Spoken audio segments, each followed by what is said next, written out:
Yeah, Tuesday morning. I am out here doing chores quick. We've got a lot of rain. Of course, the geese. We've got a lot of rain coming, and today I'm going to go to yoga class, so I'm going to do all my thinking before I go, because I don't want to be out here in the rain trying to do it.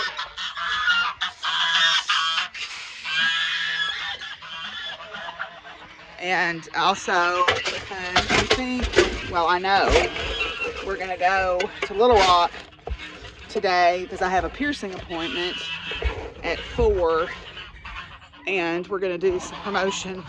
Well, I'm going to go help. Joel is doing the promotion. I have nothing to do with Enchanted at all. I'm just helping out because I think it is a great thing that we desperately need in this area. So I'm helping give out flyers. So, but I am not involved with it in any way. I just hope I get picked to give a talk, right? So anyway, but I'm gonna go. So we are going to do this passing out of flyers. We're gonna hit up a couple of new metaphysical shops in the Little Rock area and see what else we can find down there. There were some people this weekend giving out little coupons for a restaurant down there. They were bringing around free treats and snacks to everyone that was working at Valley of the Vapors. So I thought maybe they gave us a coupon for lunch there, so maybe we might have lunch there. I don't know. But anyway, so I am out here at this particular moment doing this. Anyway, I'll check back in with y'all later. Okay, I wanted to show you guys the major arcana from this deck that I just got, the Tarot of the Divine by Yoshi Yoshitani. These cards are amazing. They're all based on different deity and folklore and fairy tales of different cultures. And the book tells you what it is so that you can learn a lot by looking at the different cards. The one that really got my attention the most was this one, the Tower card. The Tower card is usually upheaval after a time of what you thought was stability, but it was just a false premise. And it's Rapunzel. Rapunzel. And notice that her braid is still there. So she decided to take up the offer of the prince, I guess. And then when he got to the top, maybe he cut her braid off. I don't know. But that then created this negative situation where now both she and he are fighting for their lives. And she no longer has her braid. That is pretty poignant imagery, in my opinion. But at any rate, so I think these are beautiful. Again, this is the Tarot of the Divine by Yoshi Yoshitani. Okay, and you purchase it directly from the artist, so all of the money goes to the artist. So I think that's a great thing. You can find Yoshi Yoshitani on Instagram, and they have a link tree if you're interested in this deck.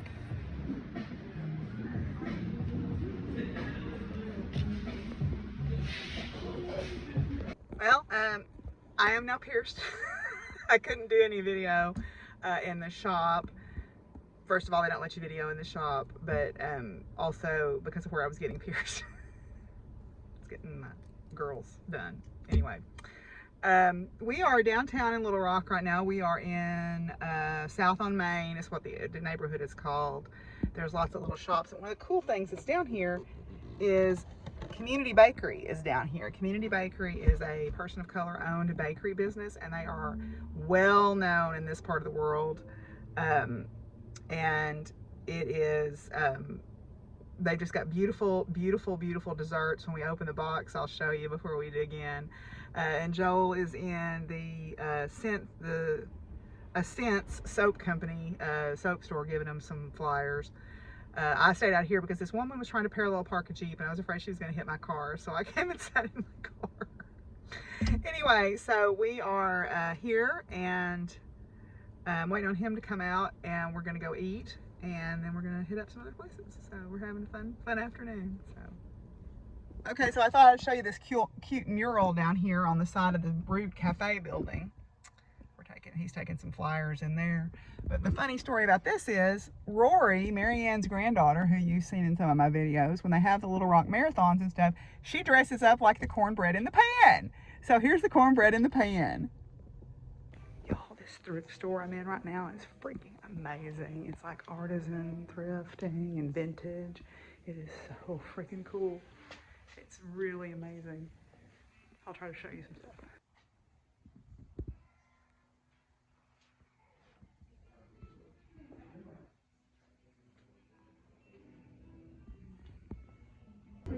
Look, it's literally a boat of sushi. Oh, sorry, thank you. We're down here, we're down here so Joel can pass out flyers for Enchanted, and so I could go to my piercing appointment, and we decided to have sushi. So this looks delicious. So this is a volcano roll, and a California roll, and a Norwegian roll, and nigiri. Yeah, yum, yum, yum. Y'all, look at those pastries from Community Bakery. Joel took the pecan bar, one of them. He bought all this and left this all with me because he was full. But yeah, this is Community Bakery down in Little Rock. And it's, oh my God, those look just so freaking delicious. Anyway, I just dropped him off a little bit ago, and now I'm back home. So I'm going to unload my treasures and probably head to bed pretty soon because it's been kind of a long day. So I will check in with y'all tomorrow. Good morning, everybody. It is Wednesday morning. Oops, sorry, puppy. I didn't mean to bump you. I'm sorry. I have been gathering up some laundry and doing a little less tidying up of the house. Today, my goal, I hope, is to work on my fence out back. I've got a little stretch of fence where the mini horses, the vandals, as I call them, the three boys that are always up to something, are getting out. So it's because the wire's really loose. I think if I just drive a couple of posts and put some clips on the wire that's already there, I think it'll be sufficiently tight that they won't try it.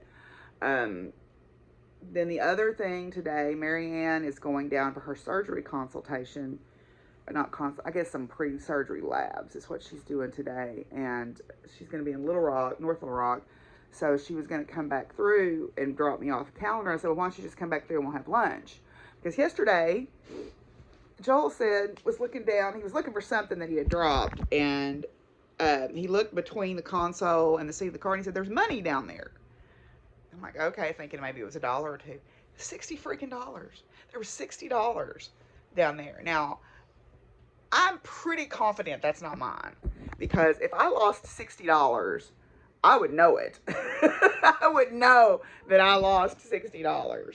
So it's got to be his, but he says it's not.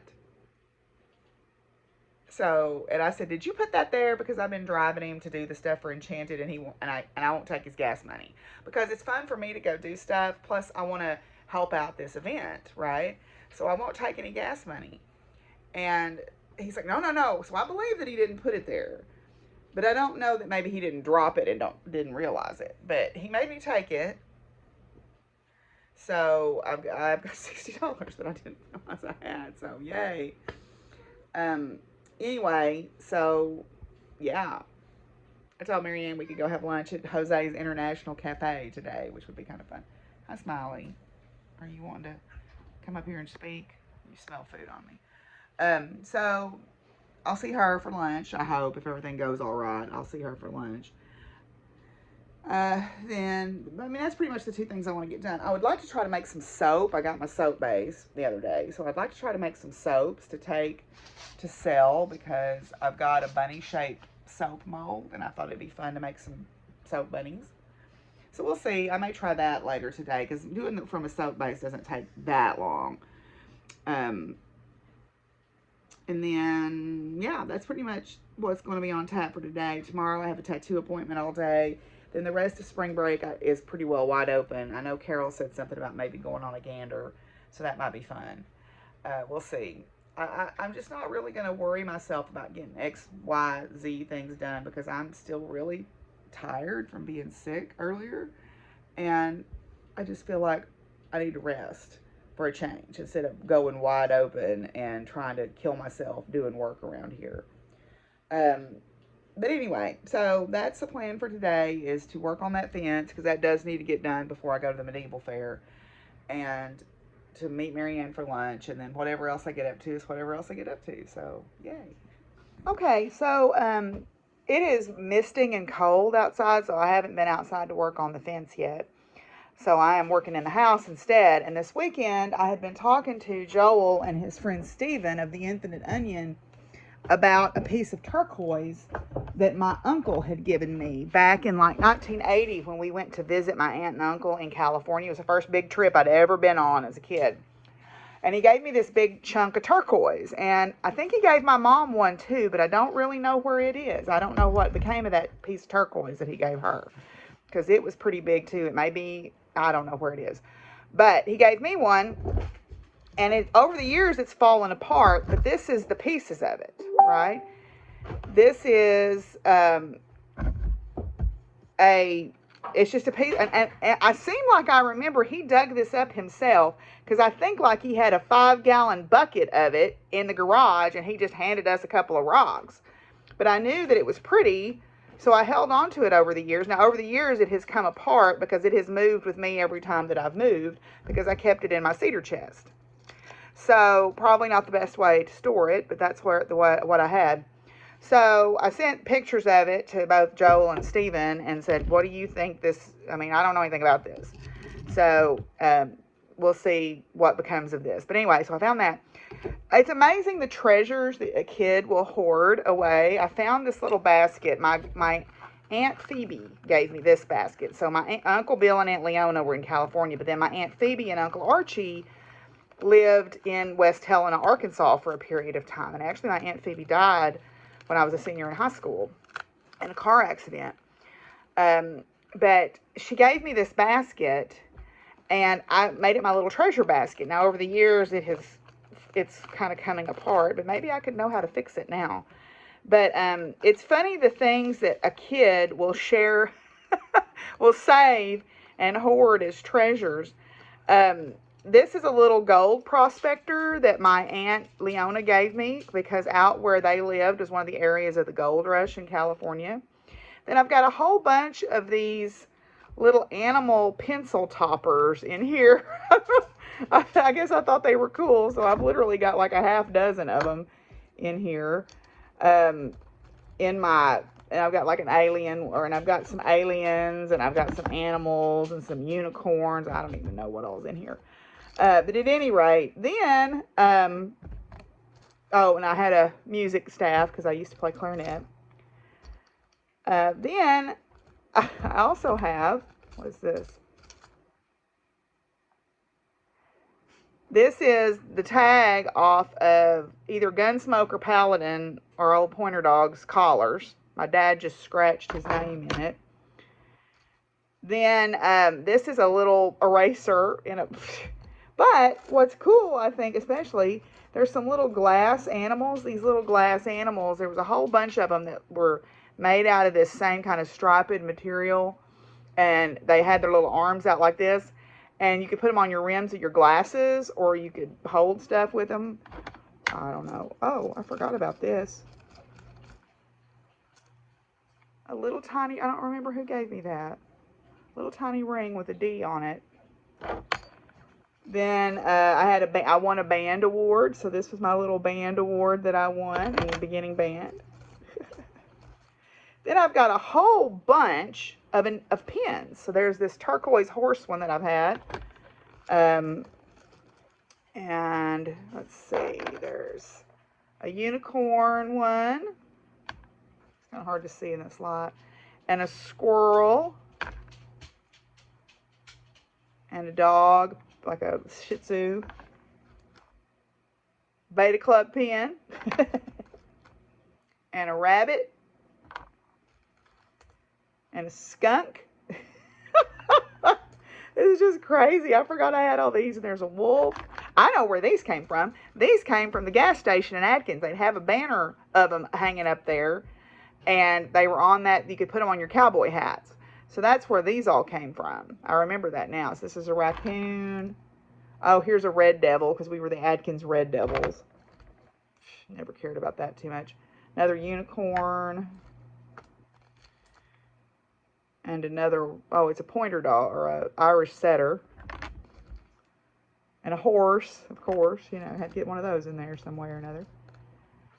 And then, oh, that's a really fancy Pegasus with like rainbow wings. And then a Doberman Pinscher. So I'm going to keep some of these out and put them on my pin board back there. Some of them I'll just put back. Oh, and I have this little rabbit. I don't even know where he came from. Somehow I came out with this little rabbit sitting on a perch. So I'm going to keep him out. I'm going to put the pencil toppers probably back in the little basket and put it back in the cedar chest. Someday they might be worth money. I mean, literally, I have like a dozen of these things in here. I guess I thought they were really something else.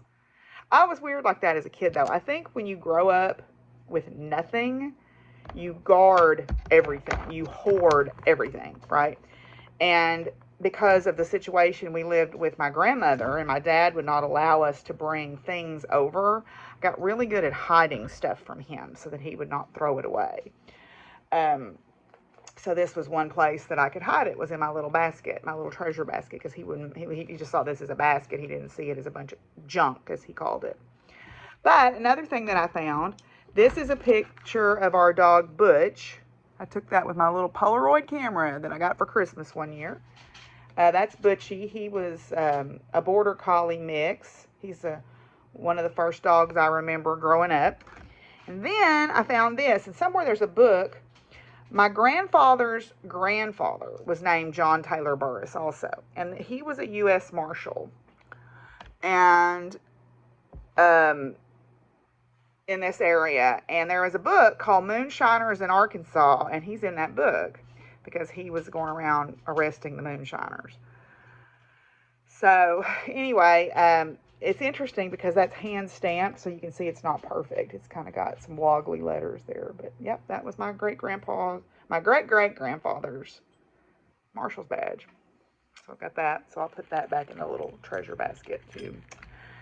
Yeah, so other things that I found while I was in there are crafting related. Now, my mom, before she went back to work, made me some super cute clothes to go to school in. Worked really hard on them, I'm sure. She embroidered this little denim jacket for me. There was little flowers on it. There was a little Native American pot on it, and a cactus, and a little flower. And then on this sleeve is a sun. And over here are some some arrows, and over here are some arrows and a bow. But then what's really cool is what's on the back. She embroidered that stagecoach on the back of my little denim jacket. I can't believe I was ever that little. Look at that. Little Deborah in her little denim jacket. And I had denim pants too that had stuff embroidered on them. And I had a green outfit that was like a pantsuit. What kindergartner wears a pantsuit? But she appliqued Palomino horses on it. So it had these raring Palomino horses all over it. So I thought I was the business now, let me tell you. But some other things that I ran across, I found a whole bunch of cross-stitch fabric, you know, that I had hoarded away, I guess, because I thought I was never going to have cross-stitch fabric again. But I found this quilt, and this was my mother's mother who made this quilt. It's all these little houses, right? And she's embroidered around all the blocks, right? So this quilt is at least, it's older than me. So I don't know when she did this, but it's at least, she died in 1963.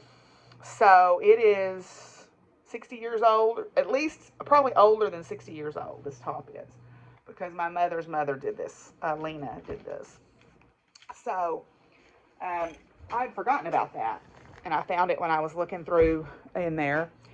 Then I found a couple of cross-stitch samplers that my mom did. I have some other things that she has cross-stitched as well. But I found these samplers. She got in this kick where she found this book that was all samplers, so she was going to make all of them. And I think she actually did and gave a lot of them away. But these are two that I still have of hers. So this one was done in 1990. So this was probably right after she retired or right around the time she retired from working at the school. And then I found two, I'm pretty sure they're crochet. I'm pretty sure they are. I don't know who made these. Will you please go on? I think Lena made these also. These are crocheted like wraps. I guess stoles you would call them. And I think my mother's mother did both of these. And these are both crocheted. So I found these stoles in there as well. So I'm going to take those out and put them in my box of things to wear when I have a beautiful vintage, when I have somewhere to go that's kind of extra fancy. I don't know where that would be, but I'll have them. I'll have my grandmother's things. So, and like I said, I found a whole bunch of cross-stitch fabric. But anyway, so I found the turquoise. That's why I got in the cedar chest to begin with, was to find the piece of turquoise and show it to Joel and to Stephen. But I'm waiting on to hear from Marianne. They were going to text me as they were on their way back. She had tests at 8 o'clock down in North Little Rock. So I don't know what time exactly. I know I don't even know what time it is. It is 10:11. So I suspect they'll be leaving Little Rock about 11 or 1 or 11 or 12. I don't think I'm going to work on fence today because it is just yucky outside and I don't want to be out there in it. So I will work on it this weekend. Carol and I are going to go for a gander on Saturday. So probably Sunday, I'll get out there and drive a couple of posts. I think it's only going to take like 2 or 3 posts. I might talk Hoot into it this afternoon. He wants some piece of fabric hemmed so it won't fray to put on a dog bed. So I'm like, okay. He's going to bring it up and I'm going to hem it for him. So anyway, I might just bring one of my sewing machines in here and do it real quick while he's here so he doesn't have to come back. But probably not. But I might see if he'll help me drive some posts in exchange for me hemming the fabric for him. But anyway, so I'm just piddling around. I've been doing a little bit of house cleaning, and I'm going to clean up my altar room, I think, again, because I've moved stuff around in there looking for stuff and kind of got stuff where I can't get around in there very good again. So I'm going to straighten it up, and then I'm going to put away some of these things that I've been buying. I'm not buying lowercase c craft supplies, but by golly, I ain't slowing down on the capital C craft supplies. I have been buying stuff like I got nothing better to do. Anyway, so that's what I'm going to do, I think, for the rest of this morning,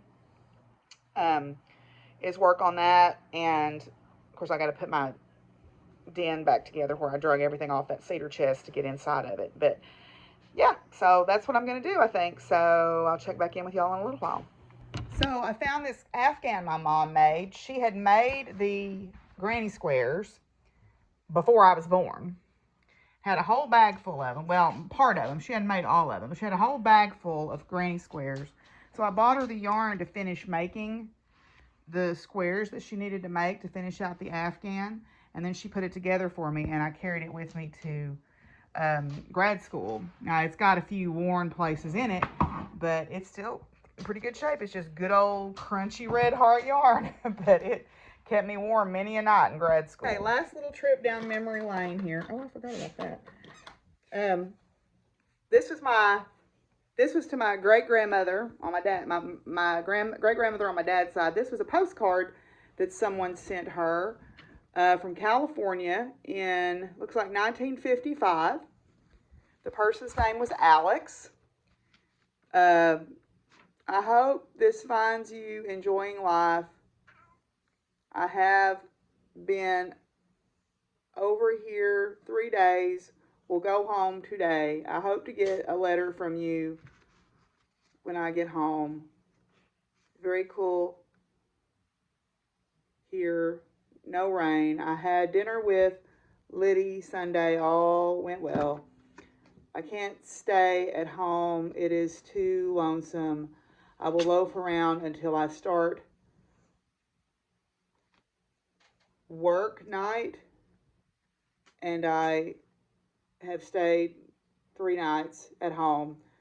So bye-bye for now. With all my love, Alex. I don't know who Alex was.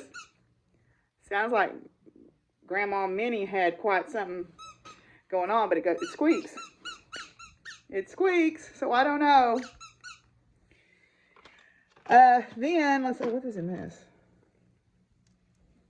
There's some jewelry in here that belonged to my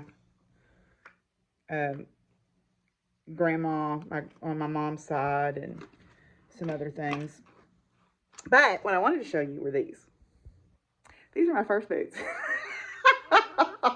My mother, pregnant with me, I was born in July. She was at the horse races in April, so pretty pregnant, won a bunch of money, and bought me my first pair of boots before I was ever born. So it's no wonder that I'm crazy about horses.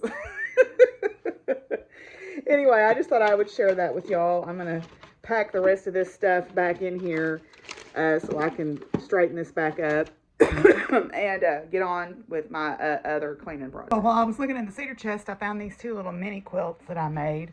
I think I gifted both of these to my mother.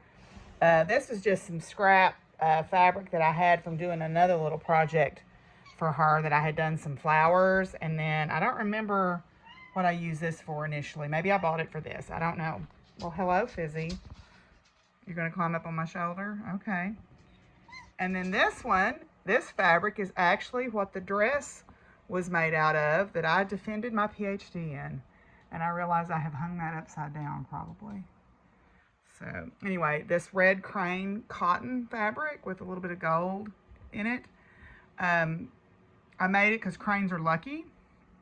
And I made the dress myself and it was beautiful. And I still have it. It doesn't fit anymore, but I still have it.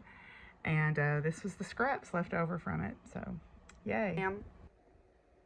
Ma'am. Can I help you, ma'am? Hi, Rory. Hi. I saw your cornbread man yesterday. I saw it. You sent that to me. Explain that to me. Because I showed my podcast people, and I said, Rory used to have to dress up as the cornbread man. It's like a cornbread festival in Arkansas. Oh. And they made a costume of cornbread, like cornbread thing, and it's out of like foam corn, and you like wear it, and you go around parading. Okay. So yeah, and they're trying to actually get the cornbread festival back. It hasn't been since like COVID. Oh yeah. So they're trying to get funding. How many years did you dress up like the cornbread? Oh no, that's a long question. Oh, so longer than you can remember? Probably, yeah. You were on TV? Yes, many times. There's nothing new. Okay, tell us where you've been today. And Baptist Hospital in North Aurora. Why? I'm going to have a hip replaced next Wednesday. It's 5:15 in the morning. So that'll make you be able to ride horses better, right? Yes, he said in 6 weeks. Yes. So Yes. that means we can start back riding in Yes, May. yes. Good deal.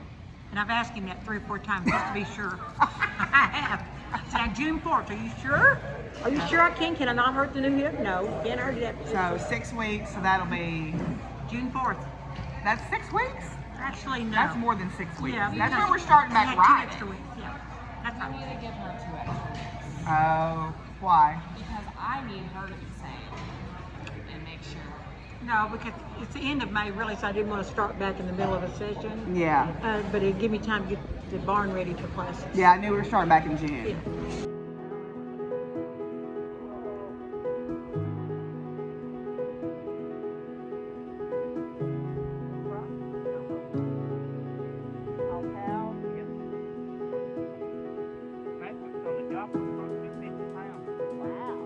But they was all vaccinated, you know.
Sue. You're gonna get in trouble. I'll have to go look.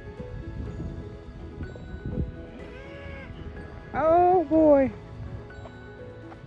Seen the babies. Yeah, babies. My cows. Getting them a drink over there.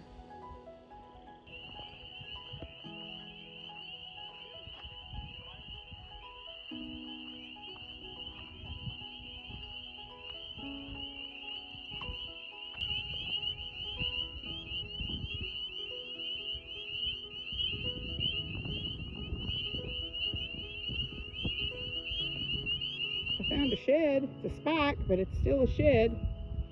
Cool.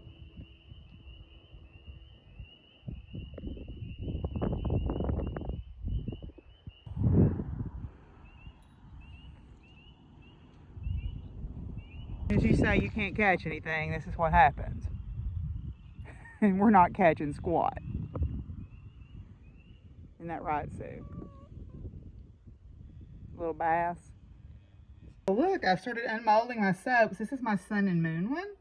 I haven't done the bunnies yet. I'm going to give them a little bit more time to set up. I'm hoping that they filled in good. I didn't think about tapping them down to make sure it all settled down in there. I probably should have done that. But anyway, I've got some more soap base melting. I'm going to make some sweet orange and honey soap. Well, I am done for the evening. I've been making a little bit of soap, and I'm letting the last batch set up.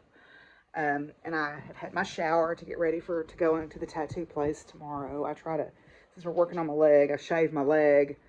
But she'll shave it again, but my hair is pretty fine, so it's usually not a problem. But to have a clean, a smooth field for her to work on. Took care of my piercings. They seem to be doing okay. My acid reflux is acting up, y'all. I was thinking a little bit about this process of my body decorating, right? I don't call it body modification, but I call it body decorating because I feel like that's what I'm doing. And something happened to me during the pandemic. One of the things that happened is I had just turned 50 at the beginning of it, and I have always had sort of a adversarial relationship with my body in terms of my physical appearance, because I've always been very tall. I've always been large breasted. I am muscular. I'm big. I'm a big woman. I mean, I'm strong, but I am not petite. And, in that way that society says women should be delicate and feminine. I am not delicate at all. But I think that I am very feminine in a lot of ways. And one of the things that I began to think about and read about, this book called Haggitude. I think I've mentioned it before about the hag, or the crone woman, who was the wise woman and was revered. Hag was not always a bad word. It meant wise woman or revered one or whatever. And I got to thinking about the fact that my body has gotten me this far in pretty good shape. I've had minimal problems in my life, other than in the ulcer. I've had minimal issues, so I should celebrate my body. The other thing is, I decided to embrace my appearance, right? I am tall, I am gray hair, I have white hair, my skin is not perfect. I take care of my skin. I try to, because I don't want sun exposure, but I wanted to celebrate myself. I started to embrace my particular version of the feminine wild, right? And so part of that was starting the tattooing process. And this may be off-putting to a lot of people, but my plan is to be tattooed from here down, except for my hands and my feet. When it's all done, I'm going to be Lydia the Tattooed Lady. Now, I'm not trying to justify this to anybody. It's nobody's business but mine. It's my body. It's my choice. At least right now it is, because those are being taken away from us, right? But that's my thinking. I wanted to celebrate my body and fall in love with it, despite what society tells me I should be doing. So part of that was to make the outsides match the insides, is what I'm saying. So I decided to live out loud, and part of that was getting the tattoos. Also, part of that was getting the piercings, right? I want to feel comfortable in my skin. I want to feel confident. I want to feel sexy. I want to feel attractive and beautiful. And I believe I am those things, right? Now, it certainly helps to have a boyfriend that tells me those things, but even this was going on even before I met him, right? I felt powerful and beautiful, and I was sort of embracing that wise woman, wild woman, crone, hag persona.